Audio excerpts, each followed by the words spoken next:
everybody, welcome to another video. So today we're having a look at the Devilbiss Advanced HD. Now one thing you'll notice is when we come to do some spraying with this, you'll notice the gun is actually different. I originally got the version you see in the videos, but I was offered this for a very good price, so I sold the one that I had and got this.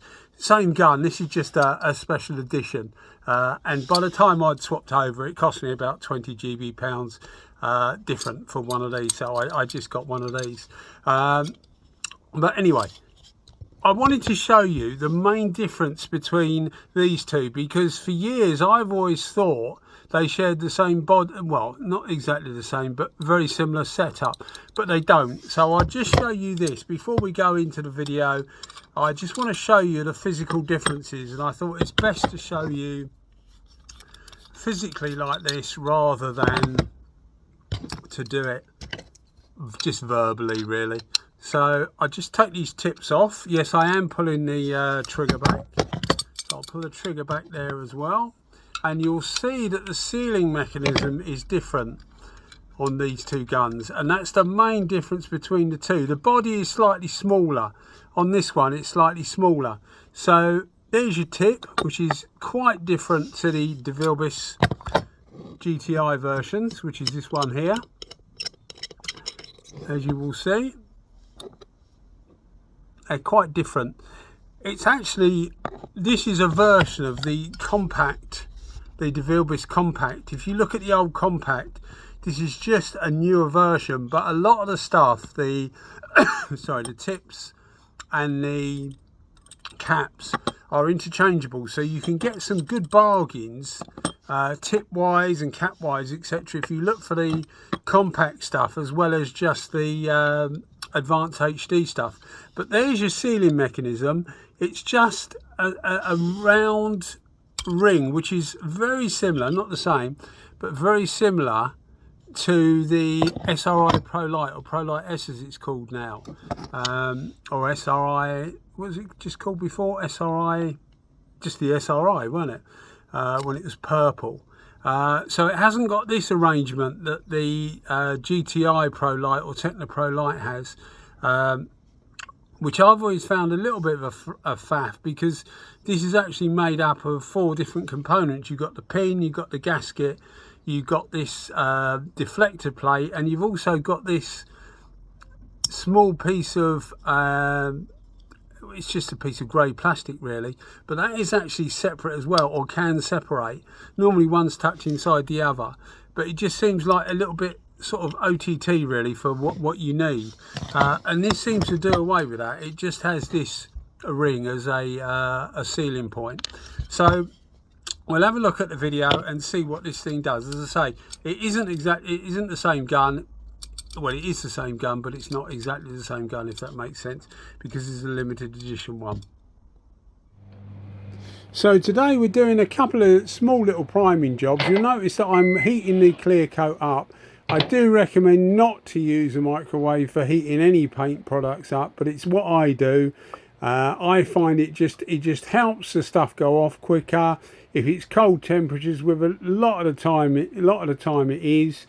On this particular day it's about 12 centigrade if I remember rightly, but it just helps. It just helps with everything really. Just helps putting a little bit of heat in it. It just tends to make it flow better, and that works with primer and everything. It doesn't work with base coat, but anyway, as I say, I don't recommend you do it, but you will see me do it in some of the videos.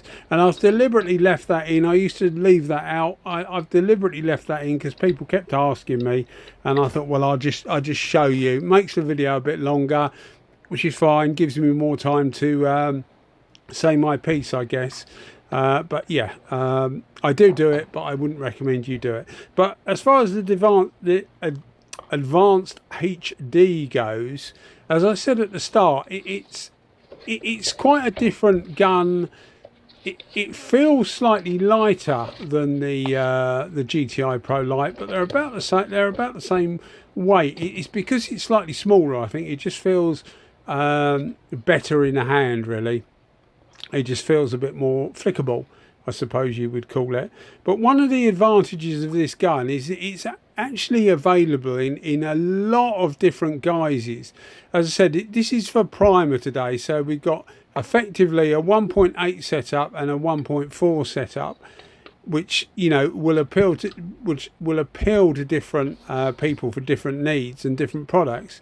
But it's actually available with this gun is from a 0.85 tip, so 0.85 millimeter tip, 1.0, 1.2, 1.3, 1.4, 1.6, 1.8, 2 and 2.2.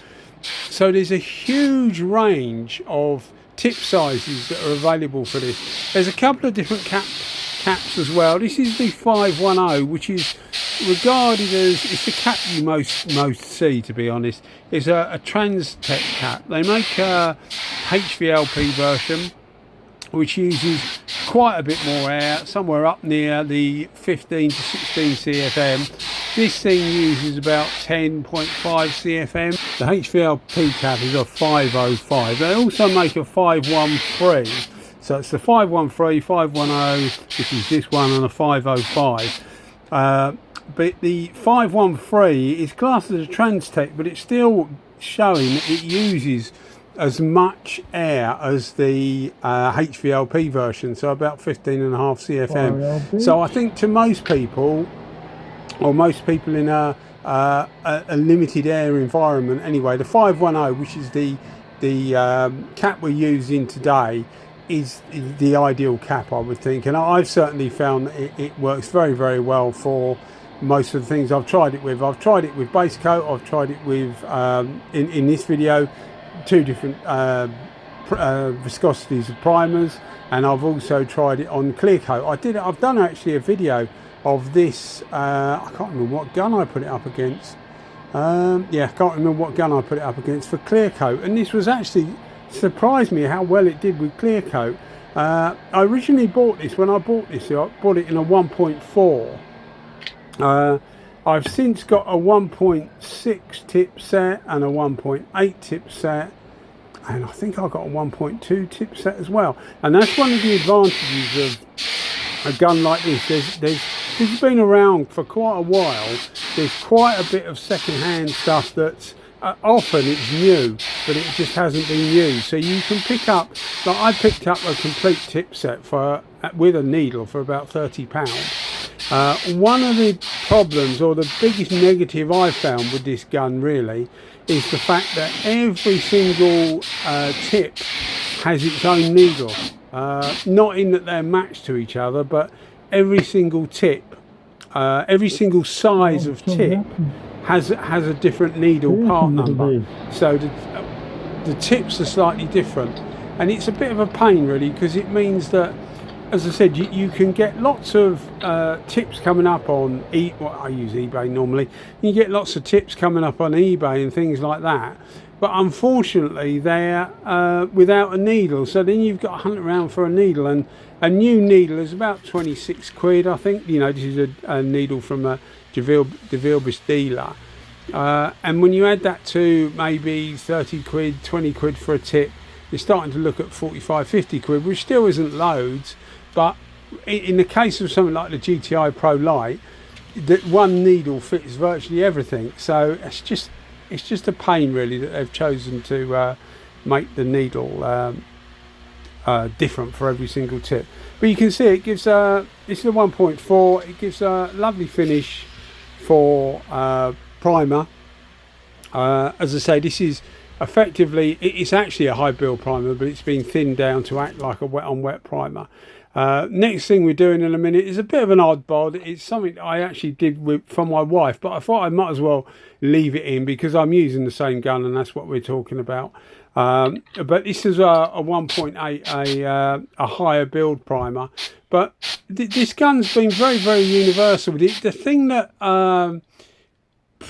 puts me off is the wrong word really, dampens my enthusiasm. The thing that dampens my enthusiasm for this is that if you're paying full price for this, they're about 400 to 450 GB pounds, which is about what, $600 US at the moment. So they're not a cheap gun, and I'm not saying that they act like a cheap gun, because they don't. They work very, very well.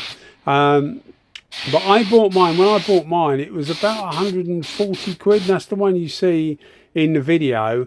I then sold that for about the same money I bought it for, and bought one of the gear versions, which was about 155 quid. Again, that was on eBay, hadn't been used, like new. So it cost me £15 to upgrade's the wrong word, you know, get one with a different pattern on it, just because I like the look of it. But when you're paying that sort of money, it's absolutely fine. But if you're talking about £400, there's a load of stuff out there at that sort of price range. So very good gun, universal appeal in that it will do minigun stuff with the small tips, it will do big stuff with the big tips, anything in between. It actually handles clear coat quite well. It works fine with base coat, etc. As I say, if you're going to pay full price for it, there's going to be other stuff out there that probably performs, well, certainly performs as well, but is cheaper. So it's quite pricey really for what it is, I think. But you know, for the money I paid for it, a very, very enjoyable gun to use. And it feels, as I say, it feels different to the GTI Pro Light. It just feels better in the hand, gives good results with everything I've used it with. So I'm pleased I got it. It's something that you know, I've been aiming to get for about a year and a half, but I didn't want to pay lots of money for it. Because I just didn't feel that I would use it enough to warrant good money for it. So anyway, I've landed on my feet. I've ended up with a geared edition, which is quite a new edition, and I didn't pay much money for it at all, really. I found it strange that there's not much about these on YouTube.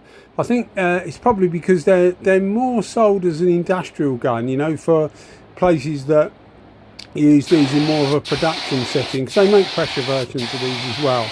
But I think maybe that's why, you know, people are too busy to put reviews on, etc. But at least there's one up there now that people can look and have a bit of a reference point and see how they're different to the other Devilbiss guns. All right, guys, thanks as always for watching. Cheers, bye bye.